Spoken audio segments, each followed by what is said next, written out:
Hello friends, कैसे हैं आप लोग। आज हम लोग पढ़ेंगे MAHN यानी master of arts in Hindu studies, जिसमें आज पढ़ेंगे MHN 004 के खंड 3 में इकाई 4 पंच महाभूत की अवधारणा, जिसमें आज हम आपके लिए लेकर आए हैं जल। तो वीडियो स्टार्ट करने से पहले जो भी फ्रेंड्स हमारे चैनल पर नए आए हैं कृपया चैनल को सब्सक्राइब कर ले और बेल आइकन को प्रेस कर दे, ताकि जो भी लेटेस्ट वीडियो हमारे चैनल पे आए वो सबसे पहले आपको मिल सके। तो आइए ज्यादा टाइम को न लेते हुए चलते हैं अपने टॉपिक पर। पंच महाभूत की अवधारणा में जल के बारे में पढ़ते हैं। तो आइए वीडियो को स्टार्ट करते हैं। जल, जिसमें हम सबसे पहले जल का लक्षण व भेद के बारे में पढ़ेंगे। विभिन्न दर्शनों में जल का लक्षण निम्न रूप में निम्नलिखित है, जिसमें सबसे पहले अग्नेय राप के बारे में पढ़ते हैं।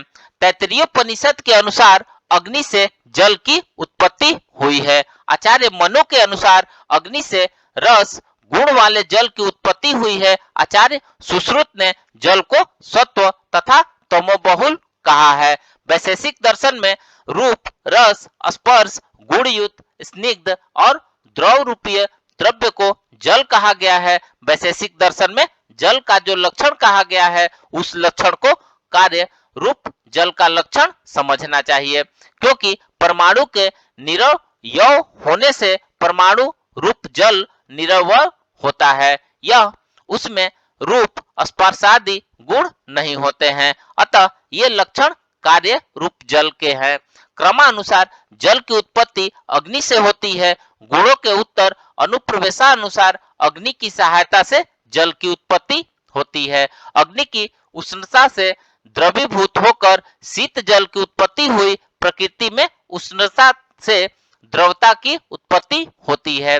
इस प्रकार द्रव्यता के लिए अग्नि की सहायता या विद्यमानता आवश्यकता होती है। किसी वस्तु को द्रव्य रूप में विद्यमान रखने के लिए यथोचित अग्नि का विद्यमान रहना आवश्यक होता है। यहाँ यथोचित का तात्पर्य सम्यक रूप में या सम्यक मात्रा में रहना आवश्यक है। जैसे यदि किसी द्रव्य पदार्थ की स्थिति से अग्नि की उष्णता समाप्त कर दी जाती है तो वह ठोस हो जाती है। इसी प्रकार यदि अग्नि की अधिकता कर दी जाए तो वह द्रव्य वाष्प में बदल जाएगा तथा उसकी द्रव्यता समाप्त हो जाएगी। इस प्रकार लोक व्यवहार में जल या द्रव्यता की स्थिति बनाए रखने के लिए एवं अग्नि से द्रव रूप जलोत्पत्ति की सिद्धि होती है, परंतु हमारे मत से यह लक्षण कार्य रूप जल के हो सकते हैं, कारण रूप जल के नहीं। अग्नि की स्थिति के अनुसार जल का ठोस बनना या वाष्प बनना जल की स्थिति में अग्नि की अनिवार्यता सिद्ध करती है। जलोत्पत्ति में किसी वस्तु का द्रवीभूत होना विलीनता का द्योतक है, न कि उत्पादकता का, क्योंकि द्रवीभूत होने वाला द्रव्य 5 भौतिक होगा, अन्यथा अग्नि किस द्रव्य को द्रवीभूत करती है। अतः उपयुक्त लक्षण कार्य रूप जल के हैं, न कि कारण रूप जल के हो सकते हैं। संभव है कि अल्प बुद्धि के कारण मेरे विचार गलत सिद्ध हो सकते हैं, परंतु आयुर्वेद या भारतीय दर्शनों में, जैसा कि आगे हम लोग जानेंगे, कि जल कार्य रूप या कारण रूप दोनों होता है। अतः उपयुक्त लक्षण कार्य रूप जल तत्व के हो सकते हैं या इन्हें कार्य रूप जल का लक्षण जानना चाहिए। अब इसी परिप्रेक्ष्य में कारण जल के लक्षण को समझने का प्रयास किया जाएगा। वैशेषिक दर्शन में कहा गया है कि रूप, रस, स्पर्शवत, अपोद्रवा, स्निग्धा अर्थात जल रूप रस, स्पर्श विशिष्ट गुण व द्रव्य स्निग्ध भौतिक या गुणवादी गुणयुक्त है।